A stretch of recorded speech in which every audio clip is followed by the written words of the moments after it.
Plata. It's been a week since we've been here. I got an empanada. She got ripped off for Pringles. $3. Yeah, that's about it. So hopefully it'll be fun.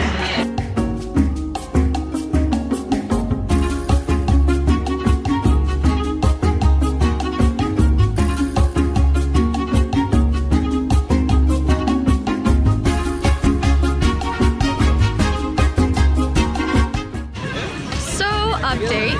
I got it wrong. We aren't going to Puerto Plata. That was like one of the stops. We actually are going to Sosua, which I am at right now. The beach is absolutely gorgeous. The sand is super soft. The water is like perfect temperature. So I'm just kind of living my best life right now.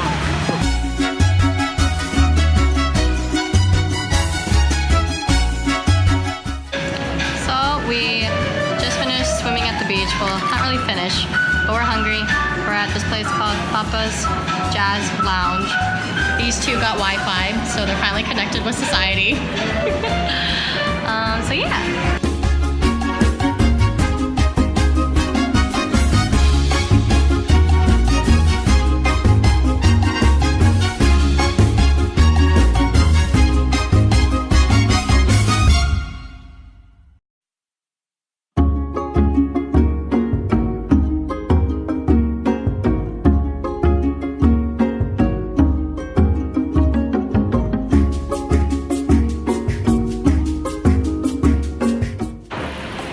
Good morning. It is now day 10 of my study abroad experience. We are officially now beginning our normal routine of classes, which means that my clinical rotations will start on Tuesday, and they happen every Tuesday and Thursday. The way my schedule works is that I have my pre-professional public health classes from Monday through Friday. I have my advanced Spanish classes Monday, Wednesday, Friday, and then I have my clinical rotations on Tuesday and Thursday. So Spanish and the clinic visits kind of take turns. I'm excited to get into the swing of things.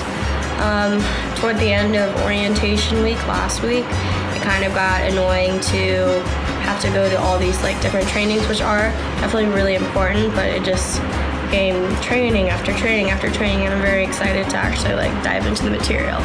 Yeah.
My public health class. I cannot emphasize just how amazing Professora Michelle is. She's just so energetic, she's so wise, and has just this passion for public health that is so contagious. And just to like put things into perspective, public health is not necessarily one of those subjects that completely captures my attention. But literally every time like I know that I'm about to like go into her class, and even throughout the 3 hours of class, like I get so excited to just hear what she has to say and to interact in conversation with her. And like when the 3 hours ended, I was like, wow, class is already over. She's just so cool, and today's topic was super interesting too. She basically broke down the Dominican Republic healthcare system. And it's on 3 levels. I had talked about this in my week 1 vlog, but it was really cool just to like see it, so I guess raw. So we have the first, secondary, and tertiary level. And like I had said before, when you're supposed to go to these primary clinics that are available in every single community. And if your primary care looks at you and examines you and says, hey, look, this is a little bit out of our hands, we'll refer you to the secondary clinics. And then if the secondary clinics, see you and they can't do it, then we'll refer you to tertiary. And so it's meant the system is created in such a way where the primary care clinics should be able to alleviate most of the issues that the community faces, since they can resolve a lot of the rudimentary and frequent diseases that the community encounters, whereas the tertiary should be filled with physicians that are specialists, right? The problem is, first of all, this whole public healthcare system is theoretically supposed to be free, and for the most part it is. It's funded by the government. However, because the Dominican Republic only allocates 1% of its GDP to its healthcare system, obviously there's going to be limited resources. And so for that reason, there are times where, even though this is meant to be free, any patient that comes in, whatever service they receive, they should not have to pay for it. There are times where they do have a smaller copay. Granted, it is much, much cheaper than if one were to go to the private sector. But it is still kind of unfortunate that it isn't able to match up what it's supposed to be in theory. And so this creates a lot of issues, right? Because in the Dominican Republic, we have patients and just community members that have this incorrect perception and bad perception of these primary and secondary clinics. And then their mindset, it's kind of like, well, why would I bother to go to the primary and secondary clinics when I know that the tertiary clinics can for sure fix my problems? And so instead of going through the linear hierarchy of, hi, let's go to the primary clinic, see if this is just a basic fever, a basic cold that I can, get medicine for or whatnot, or is this something more serious that I need to see a specialist for? They'll just jump right to the third level. And this creates a lot of issues because it overburdens these doctors and hospitals in the third level that there aren't that many, first of all. And so this causes I'm thinking about this all in Spanish, and I'm trying to translate in English, and it's kind of hard for me. It creates this uneven and unequal distribution of resources. And so these tertiary hospitals are overburdened, and these primary and secondary clinics are not caring for the patients that they have every right to be caring for. What's more is that the continuity of patient information is not as streamlined as the system would hope for. So a lot of times when you go to these tertiary hospitals, they are filled with medical residents that are trying to specialize. And for that reason, the doctors within these tertiary hospitals are going to change and rotate quite rapidly. And so when these patients go to these tertiary hospitals, they're not seeing the same doctor every time, and their information and their history is not getting properly recorded, and it doesn't ever get passed down to the primary clinic. So all these primary clinics have patients that they should be caring for, but they literally have no idea that they even exist because they just never visit them. And then there's a whole bunch of other smaller issues, such as access to primary clinics can be limited because they close early. They close around 4 p.m. And if you're working a 9-to-5 schedule, then it makes sense how you would want to jump to the second and third level, right?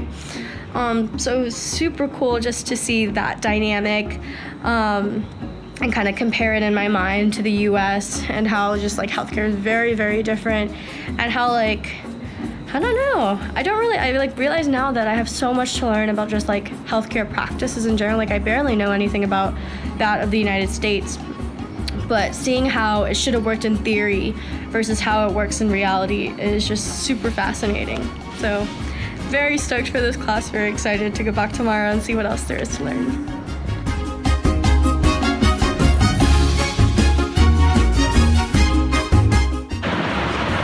So I just got out of my Spanish class. Last week we had read this article about just health in the Dominican Republic, and it was more of a general article that kind of summarized everything. So it went into the demographics, the different issues that are plaguing the community, a little bit into how the healthcare system is financed, and I learned today that we have to write an essay that kind of re-summarizes those ideas and kind of makes it a little bit more digestible for readers that are just trying to see a quick summary.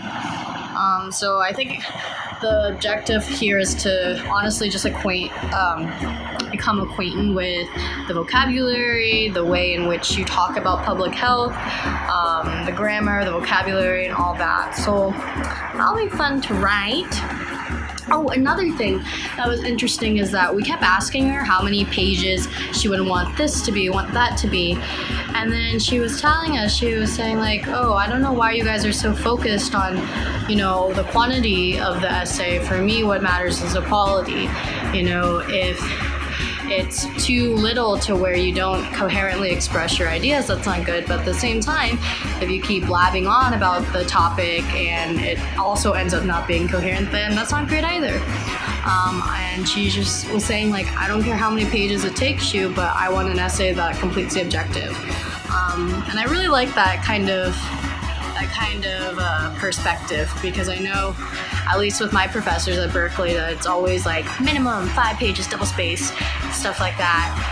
So it really felt very IB to care about learning for the sake of learning, and achieving the objective and learning goals rather than trying to meet some grade and some, I don't know, very superficial requirement. Yeah.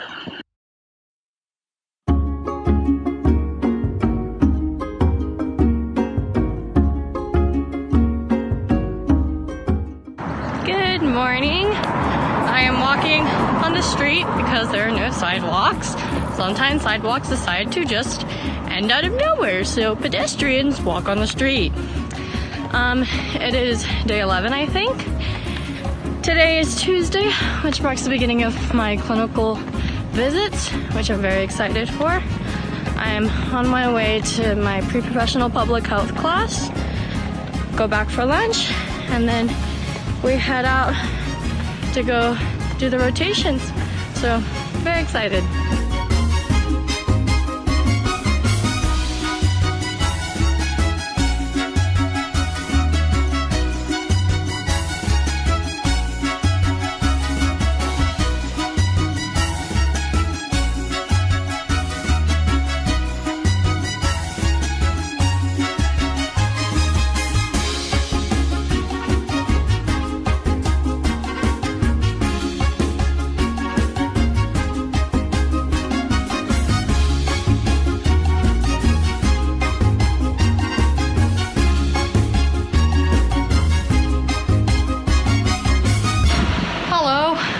Back from the clinic. As you can tell by my shininess, it was very, very hot. I am sweating throughout these scrubs, but it's really cool, and I have encountered a lot of chaos in this program, a lot of disorder, a lot of disorganization in general, but I don't know. We went there, our doctor, Dr. Antonio Esteves, I think that's his name. He was telling us to divide into groups based on themes that we are interested in, because what we're doing is a community project in which we select a theme. So for example, my group is comprised of me and another girl named Priyanka. And we chose to look at the health of very small children from ages 4 and under, especially in terms of the vaccinations. And so what we kind of did today, as you can sort of see in the clips, is that we went around the neighborhood, and these are in barrios that are just they're just there. It is not the fanciest, nicest things, but the people there are just so welcoming. They're so willing to talk and to share with us their medical history. And so we got to see a whole bunch of cute little babies, and try to hopefully find some case studies, essentially, that we will be following the next 4 weeks while we're here. And while we're here, we're supposed to essentially make a survey of various ideas and themes that we want to investigate. So for example, in the United States, vaccinations, or at least the idea behind vaccination is a generally common knowledge, but in towns like these where that type of education is not as widespread, it might not be the same thing. And so our job is to kind of go out there, see what they know, see what they don't know, and see what resources we can provide them. Let them know that, hey, you know, your child actually needs these vaccinations, and there's this free clinic on the corner right here that you could go to, and it's super easy. And kind of just being promoters and facilitators of health and health education, which I think is super, super cool and is also a very fundamental aspect of just medicine in general. You know, education and spreading awareness of what humans need in order to be healthy. I think it's super awesome that we're taking on this project. So I'm really thrilled to see what we're gonna do and what kind of impact we can have on this community.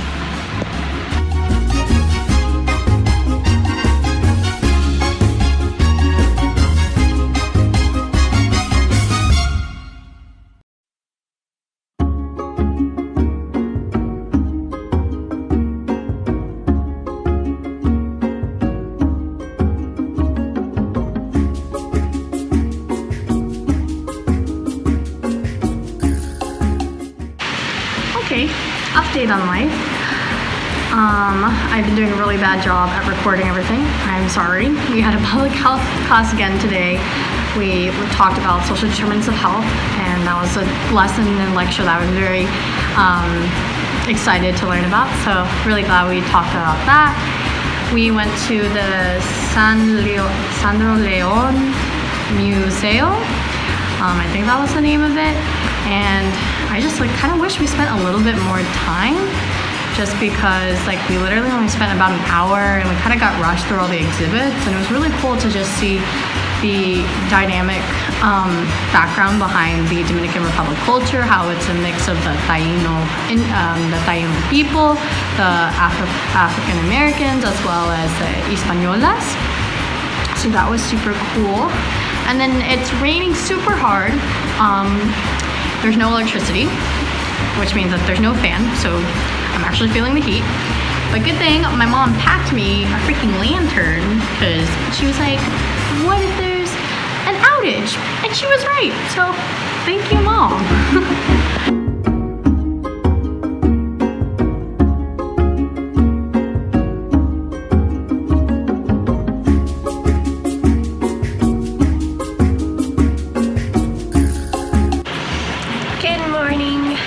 We are looking at day 13. Oh my gosh. I don't know. Day, whatever you see before this video. Today is a Thursday, which means again I have my public health class and my second day of the clinical visit. And that's actually about it. It's supposed to rain in the afternoon. Hopefully it doesn't cause the electricity to go out, but this time I will come well prepared with an umbrella and poncho. Yes.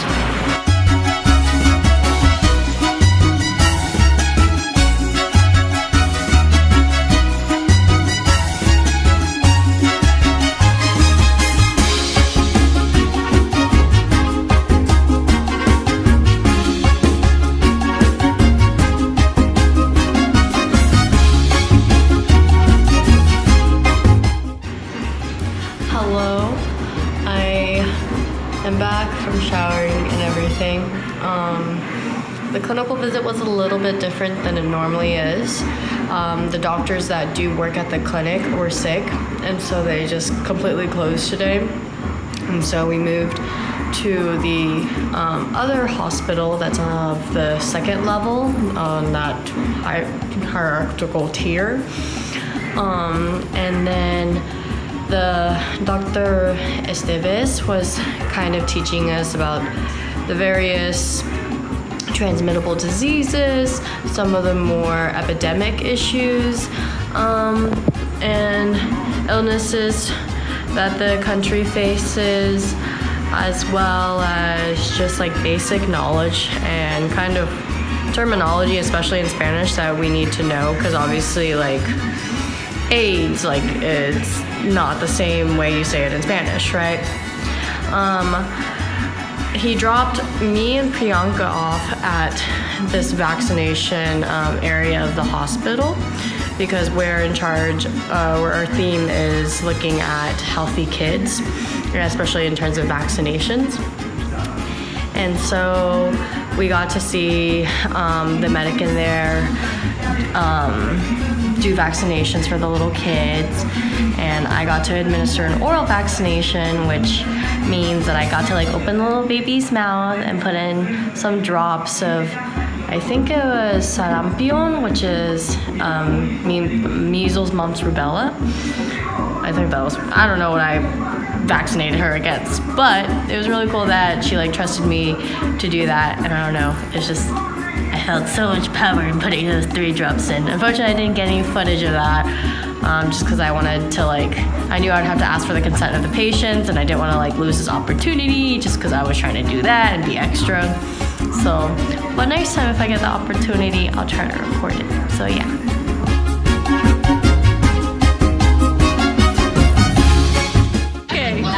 Jay decided she does not want to be in it. We are heading out. So like I was saying before, there are the healthcare system in the Dominican Republic is divided between 2 sectors, the public and the private sector. And so we're going to make visits to both of those today, compare them, kind of just like be able to visually see the differences. So that's what we're up to today. And then I have my normal Spanish classes after that.